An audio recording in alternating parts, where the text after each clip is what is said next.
يقول الله سبحانه وتعالى. Allah, exalté soit-il, le Très-Haut dit: هل أتى على الإنسان حين من الدهر لم يكن شيئا مذكور. N'est-il pas arrivé à l'homme un moment durant lequel il n'était pas quelque chose de mentionnable, quelque chose de louable? إنا خلقنا الإنسان من نطفة أمشاج. En effet, nous avons créé l'homme à partir d'une goutte mélangée composée de plusieurs composantes. نبتليه فجعلناه سميعا بصيرا. Pour le mettre à l'épreuve, c'est pourquoi nous l'avons fait entendant et voyant. Cette parole de Dieu le Très-Haut, Allah, le Créateur de toutes choses, est pleine de sagesse. Allah te demande, toi l'humain, l'homme, la femme, il te demande: n'était-il pas arrivé un moment où tu n'étais pas quelque chose de louable, un moment où tu n'étais pas quelque chose de valeureux, au moment où tu n'étais pas quelque chose de mentionnable? Parce qu'aujourd'hui, il est facile de trouver quelqu'un dans la rue qui te dit: blague pas avec moi, je suis pas n'importe qui, hein. Et moi, je suis pas de ton genre. Et ben moi, tu fais pas ma taille. Quelqu'un qui te dit: moi, je suis pas de leur calibre, je suis pas de leur couleur. Mais est-ce que tu sais qu'il est arrivé un moment où tu n'étais pas quelque chose de louable?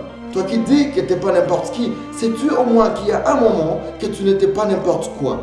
Alors Allah, se vantant de ce qu'il a fait sur toi, il dit: Inna khalaqna al-insana min nutfa. En effet, nous avons créé l'homme à partir d'une goutte, pas deux. C'est une goutte de sperme qui t'a créé. De la quantité de sperme que produit un homme, c'est seulement une goutte qui crée un homme. Et d'ailleurs, ce n'est pas une goutte, c'est plutôt un seul spermatozoïde. Pourtant, les scientifiques, les biologistes nous disent que pour qu'un sperme soit considéré comme fécond, il doit contenir entre 20 millions et 300 millions de spermatozoïdes. Et c'est un seul spermatozoïde qui va féconder l'ovule afin que tu existes. Un seul. Mais le sperme est mélangé, il est composé de plusieurs éléments. Dans le sperme, il y a les spermatozoïdes bien sûr, il y a les macrophages polynucléaires, il y a les hormones de croissance, il y a des cellules souches, il y a des nutriments, il y a plusieurs cellules et plusieurs autres éléments nourriciers afin que le spermatozoïde soit puissant, capable de féconder l'œuf. Le sperme contient la vitamine C, la vitamine B12, le calcium, le magnésium, le phosphore, le potassium, les zinc. Un seul spermatozoïde suffit pour te faire toi l'homme. Mais qui étais-tu? Quelle qualité tu avais? Quelle valeur tu avais lorsque tu n'étais qu'une seule goutte du sperme? Lorsque tu n'étais qu'un élément, une seule pièce du spermatozoïde, tu étais quoi? Un roi? Un seigneur? Un géant? Un doué? Un surdoué? Un riche? Un pauvre? Un laid? Un beau? Un quoi? Allah dit: Nabtali faja'alnahu sami'an basira. La raison pour laquelle il t'a créé avec tous ces éléments, c'est pour qu'il te mette à l'épreuve.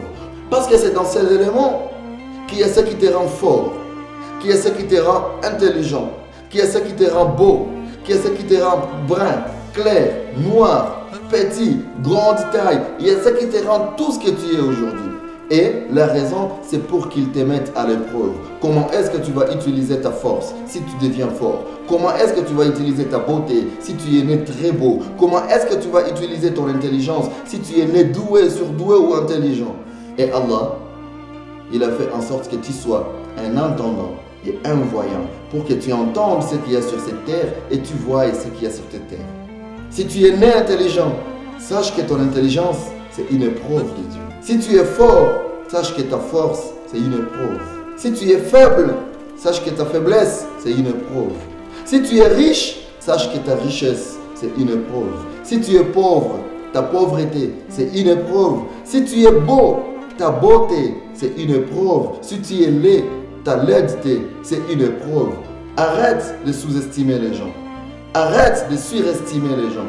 Arrête de te sous-estimer toi-même. Arrête de te surestimer toi-même, parce que ce que nous sommes aujourd'hui sont des épreuves que Allah lui-même nous a données, afin qu'un jour il nous juge à partir de ces épreuves. Vis ta vie, reconnais tes forces, reconnais tes faiblesses, loue Allah, remercie-les, parce que c'est lui qui te les a donnés en tant qu'épreuve, afin qu'un jour il te fasse les résultats par rapport à ce que tu auras fait sur terre.